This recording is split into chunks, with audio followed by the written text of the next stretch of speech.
Hello and welcome to the WCG news.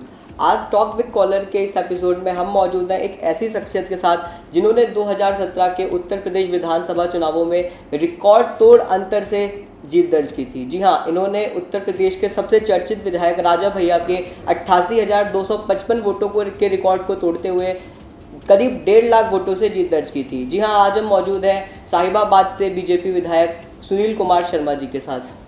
स्वागत है आपका हमारे टॉक विद कॉलर के इस एपिसोड में। तो पहला सवाल आपसे शुरू करना चाहूँगा मैं, आप अपनी पर्सनल लाइफ के बारे में बताइए। कुछ ज़्यादा कुछ पता नहीं है लोगों की कि आपकी कैसे शुरुआत हुई, आप राजनीति में कैसे आए? देखिएगा, मैं तो मध्यम वर्गीय परिवार से आया।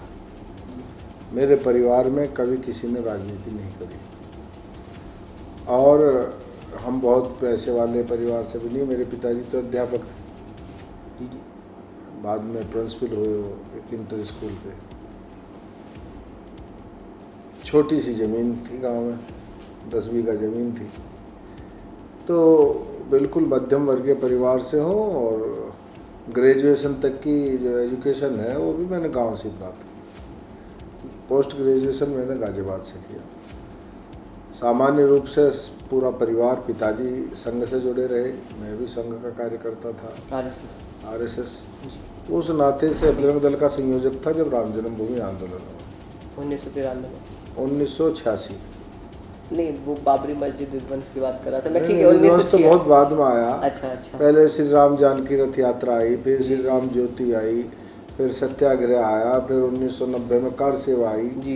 उसमें सत्याग्रह में जेल में रहे। उसके बाद जो ढांचा था बाबरी तो था ही नहीं वो। अरे वो तो भगवान राम का मंदिर था भैया। जर्जर ढांचा था, उसका विध्वंस हुआ 6 दिसंबर 1992। अच्छा, 2012 से 2017 के बीच का समय कैसा रहा आपका, जब आप विधायक नहीं थे?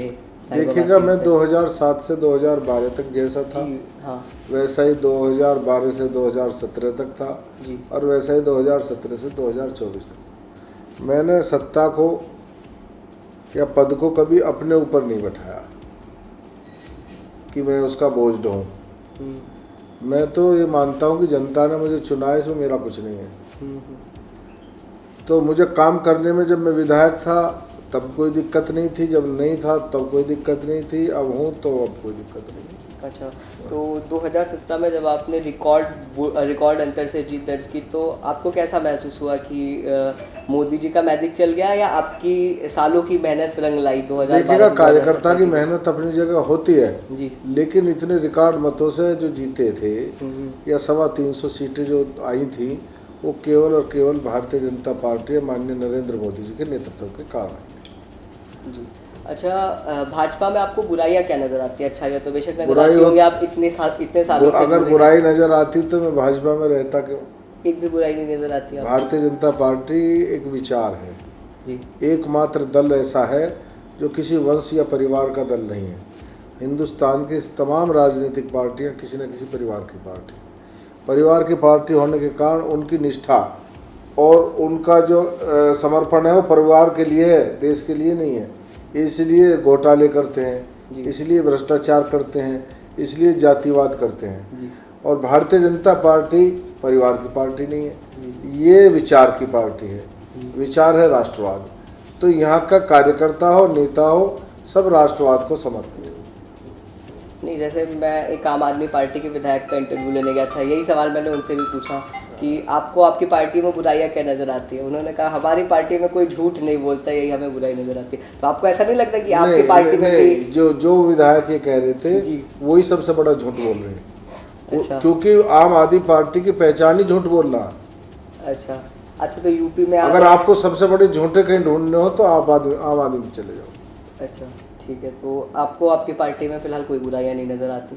भाजपा में है ही नहीं, होगी तो जब तो नजर आएगी। चलिए, ठीक है। अच्छा, आज के दौर में यूट्यूब पे लोग खबरें ज़्यादा देखना पसंद करते हैं, तो आपकी क्या चॉइस है? आप न्यूज़ चैनल ज़्यादा देखना पसंद करते हैं या फिर यूट्यूब? सही बात तो यह है कि दोनों को देखने के लिए समय नहीं मिलता। अच्छा। मैं सुबह का अखबार पढ़ता हूँ, जब अवसर मिल जाता है जी तब फेसबुक खोल लेता हूँ। अच्छा। नहीं, मैं पूछ रहा, हमारा तो ये वीडियो देखेंगे ना जो हम आपके साथ ये बिल्कुल देखेंगे आप। अच्छा, इस चुनाव में 2022 की यूपी विधानसभा चुनाव में महंगाई मुद्दा होगी या फिर भाजपा जय श्री राम के रथ पे सवार होके वापस आ जाएगी? देखेगा भारतीय जनता पार्टी, हम्म, जय श्री राम और भगवान राम भारतीय जनता पार्टी का कभी भी राजनीतिक एजेंडा नहीं रहा, आस्था का विषय था। जी जी। हम हमेशा कहते थे कि जी जी। राम जन्मभूमि हमारी आस्था का विषय है और हमारा कमिटमेंट है कि वो बनना चाहिए और हम उसको बना रहे हैं। तो वो तो कभी हमने उसके नाम पर वोट नहीं मांगे, हमने पार्टी के सिद्धांतों के नाम पर, अपने घोषणा पत्र के नाम पर वोट मांगे। हाँ, इस बार 2022 में जो मुद्दा होगा वो होगा विकास। माननीय योगी जी की सरकार के द्वारा उत्तर प्रदेश में किए गए विकास के कार्य मुद्दा होगा और विकास के नाम पर हम कह सकते हैं कि जो 40 वर्षों में नहीं हुआ वो पिछले 4 वर्षों में हुआ। अच्छा, तो अच्छा मैं आपको एक वीडियो दिखाना चाहूँगा।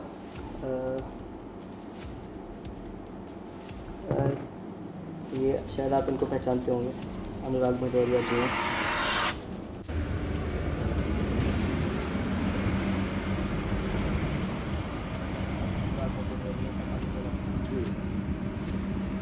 उन्होंने ये वीडियो डाउट में लिखा है कि सपा को सपा चलाने से आगे उनकी गाड़ी खराब हो गई थी आदमी ने लेकिन कैमरा मैन से बनाना वही तो मेरा कैमरामैन कहाँ रहेगा? वही तो दूसरी बात, कोई किसी को लिफ्ट दे रहा है तो इसका मतलब ये न, अगर लिफ्ट तो भी कोई रास्ते में खड़ा, मैं भी उठा लूंगा अपनी गाड़ी में, चलो जी आपको छोड़ देता हूँ। तो ये तो हिंदुस्तान में मानवता है इतनी तो। लेकिन इसमें जो सपा के प्रवक्ता अनुराग जी कर रहे हैं, ऐसा आप लोग कुछ ट्राई क्यों नहीं करते हैं? देखिएगा, ये जो नौटंकीबाजी है ये भारतीय जनता पार्टी का एजेंडा नहीं है। भारतीय जनता पार्टी का एक ही काम है, सेवा। सेवा ही संगठन।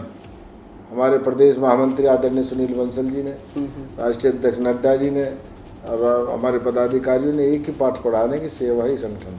अब मैं आपको बताना चाहता हूँ, कोविड आया, पूरी दुनिया में आया। इस कोविड काल में 7 विधायकों की मृत्यु हुई उत्तर प्रदेश में, 7 भारतीय जनता पार्टी के। क्यों हुई? क्योंकि भाजपा के लोग घर से बाहर निकल करके जनता की सेवा करी तो इन्फेक्शन लगा। वो भी दूसरी दल के विधायकों की तरह घर में घुसे रहते तो कुछ नहीं था। एक बात।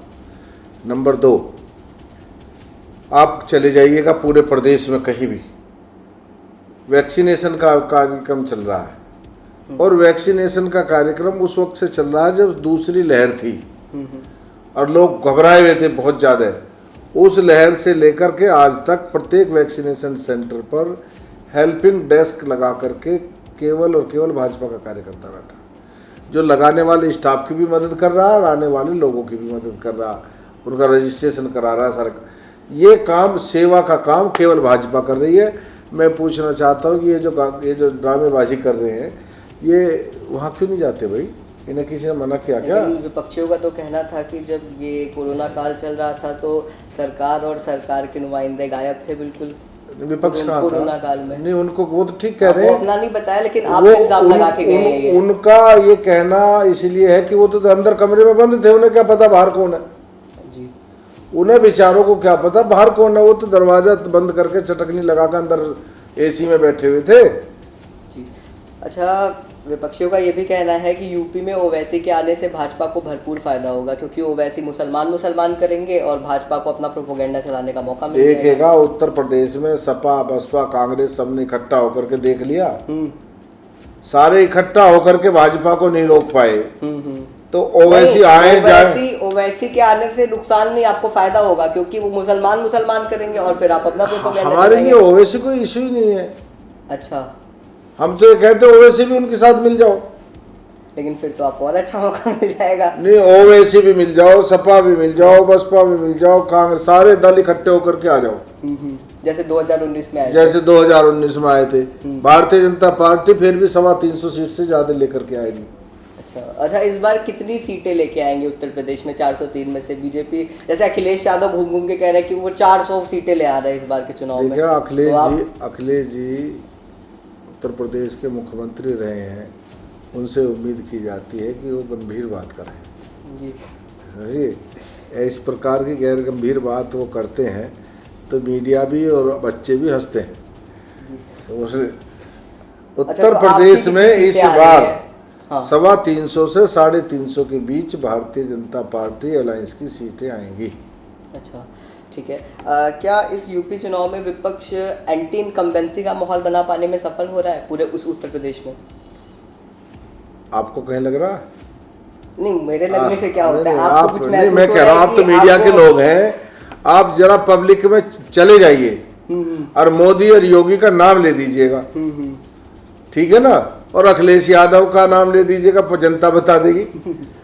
नहीं, मिली जुली रिस्पॉन्ड मिलते हैं पब्लिक में तो जाने के बाद, पर आपको पर्सनली क्या महसूस हो रहा है? एंटी इनकम्बेंसी तो दूर की बात है कि जनता में पहले से 2017 से ज्यादा उत्साह है अच्छा इस बार।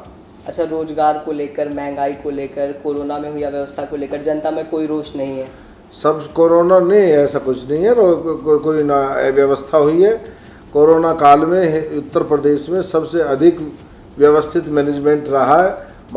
ऐसे मुख्यमंत्री किसी देश में, प्रदेश में नहीं है जो खुद कोविड वार्ड में जाकर के निरीक्षण किया है। एक एक अस्पताल में हमारे मंत्री गए हैं और पूरी सरकार रोज को, माननीय मुख्यमंत्री जी को कोविड हो गया, उसके बाद भी लगातार वो बैठ के लेकर के उन्होंने पूरे प्रदेश का एक बहुत अच्छी व्यवस्था दी, जिस कारण से सबसे अधिक आबादी का प्रदेश होने के कारण यहाँ सबसे कम मृत्यु हुई है, यहाँ सबसे कम कोविड इन्फेक्शन हुआ। अच्छा, किसानों के आंदोलन का क्या प्रभाव होने वाला है? यहाँ गाजीपुर पे भी आपके किसान किसानों बैठे का हैं। आंदोलन राकेश टिकैत बड़ी बड़ी रैलियां कर रहे हैं, मुजफ्फरनगर में भी गए थे। देखिएगा, किसानों का आंदोलन नहीं है, अच्छा ये मंडी के दलालों का आंदोलन है। अच्छा, ये वामपंथियों के द्वारा प्रायोजित आंदोलन है। ये उन देशों के द्वारा, उन बाहरी ताकतों के द्वारा प्रायोजित आंदोलन है जो इस देश को आत्मनिर्भर होने नहीं देना चाहते। लेकिन आज से कुछ दिनों पहले जब राकेश टिकैत रैलियां करते थे तो राजनाथ सिंह जी खुद जाते थे वो ये कहने के लिए कि हम नहीं देखते कि किसान किस लिए रैली कर रहा है, वो क्या मुद्दा, किसान जहाँ खड़ा हो गया हम उसके साथ खड़े हो गए, और मुद्दा यही किसान खड़ा हो ना। अच्छा, अब राकेश टिकैत किसान नहीं है? नहीं है किसानों। अच्छा, अब नेता है? नेता नहीं, उसने सुपारी ली है। अच्छा, उसने दूसरे दलों से सुपारी ली है बीजेपी का नुकसान करने की। अच्छा, लेकिन अब वो फेल हो रहे हैं उसमें। कल देखिएगा कितनी बड़ी पंचायत किसानों की वहाँ हुई है मुजफ्फरनगर में, वो है किसान। अच्छा अच्छा अच्छा, सुनील जी, आगामी विधानसभा चुनावों में लोग आपको क्यों वोट दें? कोई 5 वजह बताइए आपको, गाजियाबाद के लोग क्यों वोट दें, और 5 ऐसी वजह जो योगी जी को क्यों वोट दें लोग? देखिएगा, हमने उत्तर प्रदेश में और साहिबाबाद दोनों की बात करें, जी जी बिल्कुल, एक सुशासन दिया है, विकास दिया है, अपराधियों का खात्मा किया है, माफियाओं का खात्मा किया है, बहन बेटियों की इज्जत, जो सड़कों पर लोग बदमाशी करते थे उनका इलाज किया है। आज अपराधी प्रदेश छोड़ के भाग गए। ये पहला प्रदेश है जहाँ क्रिमिनल अपने गले में तख्ती डाल करके और थाने में जाता है कहने के लिए कि जो मुझे गिरफ्तार कर लो, और आप जैसे किसी का वीडियो का कैमरा साथ ले रखा, क्योंकि उसे डर है कि अगर पुलिस से भिड़ेगा तो बच नहीं पाएगा। लेकिन ऐसे बहुत से मामले भी देखने को मिले, जैसे विकास दुबे तो का कानपुर का। हाँ, तो विकास दुबे क्या था? वो क्रिमिनल था। कितना बड़ा क्रिमिनल था? उसने पुलिस के लोगों को मौत के घाट उतार दिया। पुलिस के लोगों को मौत के घाट उतारा, राजनीतिक लोगों को मौत के घाट उतारा, संतोष शुक्ला को मौत के घाट उतारा, और न जाने कितने निर्दोष लोगों को मौत के घाट उतारा। वो एक कातिल था, वो एक अपराधी था, और उसने गाड़ी पलटने का लाभ उठा करके भागने की कोशिश की। भागेगा इतना दुर्दांत अपराधी तो पुलिस क्या उसको भाग के पकड़ने की कोशिश करेगी? जी, तो मतलब वो प्लान्ड एनकाउंटर नहीं था, वो सिचुएशनल एनकाउंटर था। उत्तर प्रदेश में कोई भी प्लान्ड एनकाउंटर नहीं होता। जो लोग सरेंडर करना चाहते हैं अपराधी, उन्हें छूट है, वो आका है थाने में सरेंडर करने। बड़े जो सरेंडर नहीं करेगा, पुलिस से मुठभेड़ करेगा, वो मुठभेड़ में मारा जाएगा। जी, सबसे बड़ी चुनौती क्या होने वाली है भाजपा के लिए इस चुनावों में? कौन सा दल सबसे बड़ी चुनौती पेश कर सकता है? चुनौती नहीं है, मैं कह रहा हूँ सारे दल इकट्ठे हो जाओ तो भी चुनौती नहीं है। नहीं, ऐसे पार्टिकुलरली जैसे सपा है, बसपा है, कुछ अस्तित्वहीन हो चुके हैं लोग। अच्छा, अभी अपना अस्तित्व बचाने की लड़ाई लड़ रहे हैं। अच्छा अच्छा हमारा चैलेंज है कि सारे दल इकट्ठे होकर के आ जाए और भाजपा से चुनाव लड़ लें। अच्छा, तो अभी कोई इकलौती चुनौती नहीं दिख रही। अगर आप कुछ चुनौती मानते भी हैं तो सब एक साथ देखिएगा, आके चुनौती होगी। जनता जय जयकार कर रही है। जी एक पब्लिक को जो एक अच्छी व्यवस्था दी है, आज विकास के नाम पर अगर मैं कहूँ कि इतना डेवलपमेंट 30-40 वर्षों में नहीं हुआ, हमारी पूरी पुस्तिका है, सरकार ने निकाली है, आप उसे पढ़िएगा। मैंने साहिबाबाद विधानसभा में अपने 4 साल में जो काम किए, जी। इनका छोटा सा उल्लेख किया। 40 5 वजह बता दीजिए आप कि आप मोटी 5 वजह, 5 काम अपने गिना दीजिए जिससे गाजियाबाद की, साहिबाबाद की जनता आपको वोट अरे करे। 5 क्यों, मैं तो 50 गिनाऊंगा भैया। बिल्कुल गिनवाइए। आपको साहिबाबाद के बताऊं? जी साहिबाबाद 2017 से पहले जाम के लिए जाना जाता था, जी आज जाम मुक्त साहिबाबाद है। क्यों है कि 2000 किलोमीटर सड़कों की लंबाई है साहिबाबाद विधानसभा में।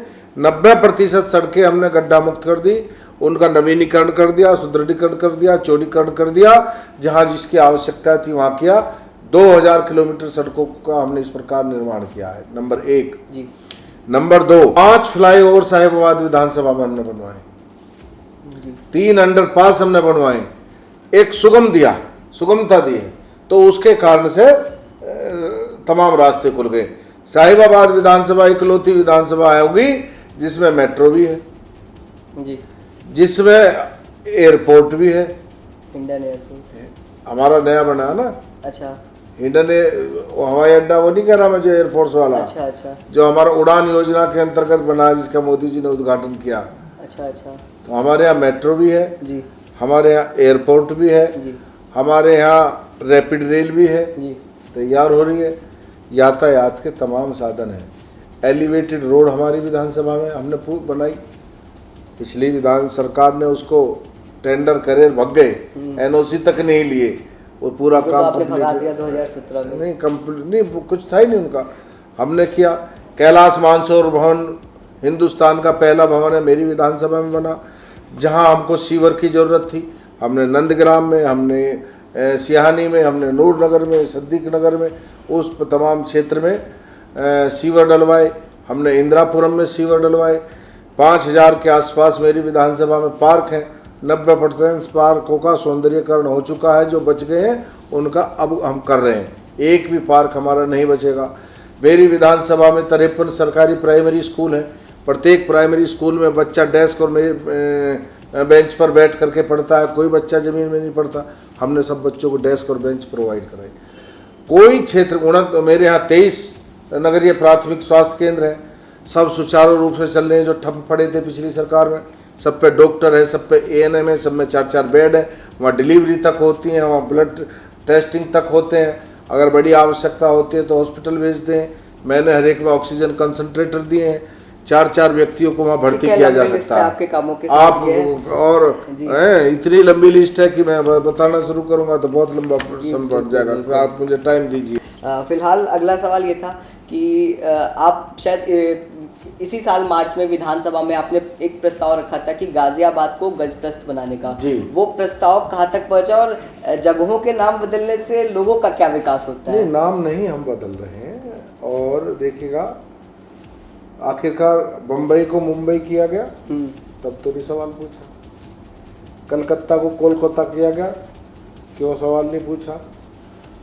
मद्रास को चेन्नई किया गया, नहीं वो आपकी बात ठीक है। मद्रास को चेन्नई किया गया, नहीं पूछा। बेंगलोर को बेंगलुरु किया गया, क्यों? ठीक किया गया, अच्छा सही किया गया। नहीं, विपक्षियों का सुनो, अंग्रेजी समय में लोग बाग ठीक नाम लेना नहीं जानते थे, तो कुछ नाम तो अपभ्रंश हो गए। कुछ जबरदस्ती गुलामी के काल में हमारे जो पौराणिक और प्राचीन नाम थे उनको जबरदस्ती बदला गया। अब ये जो गाजियाबाद है, ये हमारे यहाँ सबसे प्राचीन स्थान है, श्री दुधेश्वरनाथ मंदिर जी, जहाँ 500-600 सालों का तो से ज़्यादा नहीं, हाँ इससे ज़्यादा वर्षों का तो महंत का इतिहास है।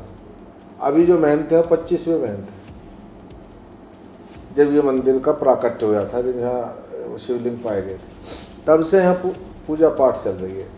और तब इस क्षेत्र को गजप्रस्थ कहा जाता था। अच्छा। पांडव काल में भी जो ये इंद्रप्रस्थ था दिल्ली और ये गजप्रस्थ था, यहाँ हाथियाँ रहे थे। अच्छा। आज भी दुधेश्वरनाथ मंदिर में जो संकल्प लिया जाता है वहाँ गाजियाबाद नहीं बोला जाता, वहाँ क्षेत्र का नाम अच्छा, तो ये 2022 में जब आप वापस से विधानसभा जाएंगे तो गजप्रस्थ गजप्रस्थ हमने इसलिए कहा था जी कि इसका नाम गजप्रस्थ किया जाए। मैं आज भी कहता हूँ कि गाजिउद्दीन का गाजियाबाद से कोई मतलब नहीं, ना तो यहाँ मरा ना यहाँ पैदा हुआ जी, समझिए, ना उसका कोई अवशेष इस तरह का यहाँ मिलता। गाजिउद्दीन से जोड़ दिया, गजट में लिख दिया। अब ये तो सारा इतिहास तो हमारा इतिहास तो सारा बिगाड़ा गया। अच्छा। ये गजप्रस्थ है, ये महाराज युधिष्ठिर के अधीन आता था ये क्षेत्र इंद्रप्रस्थ के, और इसको जो है गजप्रस्थ ही होना चाहिए। अच्छा, मैं ये पूछ रहा था 2022 में आप दोबारा से अगर यूपी विधानसभा में जाते हैं लखनऊ, तो क्या आप ये गाजियाबाद को गजप्रस्थ बनाने के प्रस्ताव पे ये मतलब दोबारा से उसी जोर के साथ मुद्दा रखेंगे और इसका नाम बदला जाएगा? अभी तो 2022 से पहले भी रखेंगे। अच्छा, तो 6 महीने हैं। अच्छा अच्छा, ठीक है। अच्छा, लोगों का क्या विकास होता है नाम बदल देने से? अरे भाई, आप हमारा असली नाम एक एहसास होता है। विकास केवल रोटी खा लेना, कपड़ा पहन लेना, सड़क पर चल लेना विकास नहीं है। विकास शारीरिक भी होता है, विकास मानसिक भी होता है, आत्मसम्मान भी होता है। अगर किसी को अपना खोया हुआ नाम मिल जाए, आपको अपना खोया हुआ बेटा मिल जाए, तो आपका क्या विकास होगा? मेरा खोया हुआ बेटा हो गया। मैं आपसे मतलब किसी भी व्यक्ति से, हाँ, ठीक है ना, आपके पिता खो गए हो, ये एग्जाम्पल नहीं समझ में आया मेरे। सुनो, आपके पिता खो गए हो हाँ जी, और वो आपको मिल जाए तो आपको खुशी होगी ना होगी? ऐसे हमारे इसका नाम खो गया, गजप्रस्थ की जगह नाम बदल के होगा। अब जब हमें अपना असली नाम मिल जाएगा तो हमें यहाँ के स्थानीय नागरिकों को प्रसन्नता होगी। अच्छा, असली पहचान मिलेगी। ठीक है। अच्छा, ऐसा भी कहा जा रहा है कि ब्राह्मण नाराज है यूपी के, उनका तुष्टिकरण हुआ है। विपक्ष जगह जगह जाके ब्राह्मण सम्मेलन कर रहा है और बसपा सपा ये सारे ही ब्राह्मणों को लुभाने के पीछे लगे। तो मतलब क्या ब्राह्मण वोट खिसक रहे हैं आपके हाथ से? ये बसपा सपा ये जो लोग हैं ये ब्राह्मणों को समझ क्या रहे हैं? अब ब्राह्मण इनके बहकाए में आ जाएगा। ब्राह्मण ने खुशी दुबे को स्पॉट कर रहे हैं कि खुशी दुबे सुनिएगा, ब्राह्मण ने लाखों साल से इस समाज को चलाया है और आज भी ब्राह्मण इस समाज को दिशा देने का काम करता है। ब्राह्मण ने समाज को दिशा दी है, ब्राह्मण को दिशा देने चले हैं। अच्छा, तो वोट नहीं छिटकेंगे ब्राह्मणों के? कोई नहीं छिटकेगा। और ब्राह्मण राष्ट्रवादी है, ब्राह्मण जातिवादी नहीं, ना था ना है ना हो सकता जी, कभी नहीं था। ब्राह्मण ने हमेशा राष्ट्र के साथ रहा, राष्ट्र की लाभ में रहा, धर्म की चिंता की है, समाज की चिंता की है। राष्ट्र धर्म समाज सुरक्षित है तो वो भारतीय जनता पार्टी के हाथों में। अच्छा, तो इसलिए 100% ब्राह्मण भाजपा के साथ था, है और रहेगा। खुशी दुबे की जो बात आप कर रहे हैं, खुशी दुबे के लिए न्यायालय है। अगर उस पर गलत मुकदमा लगा तो हाई कोर्ट उसे जमानत क्यों देती है? बहुत बहुत शुक्रिया आपका। मैं धन्यवाद करता हूं WCG न्यूज़ का कि आज उन्होंने मेरा साक्षात्कार लिया, और सबसे अनुरोध भी करता हूं कि YouTube पर इस चैनल को अधिक से अधिक लोग देखें और अपने कमेंट्स दें और अपनी राय व्यक्त करें। बहुत बहुत शुक्रिया आपका हमारे साथ इस इंटरव्यू में जुड़ने के लिए।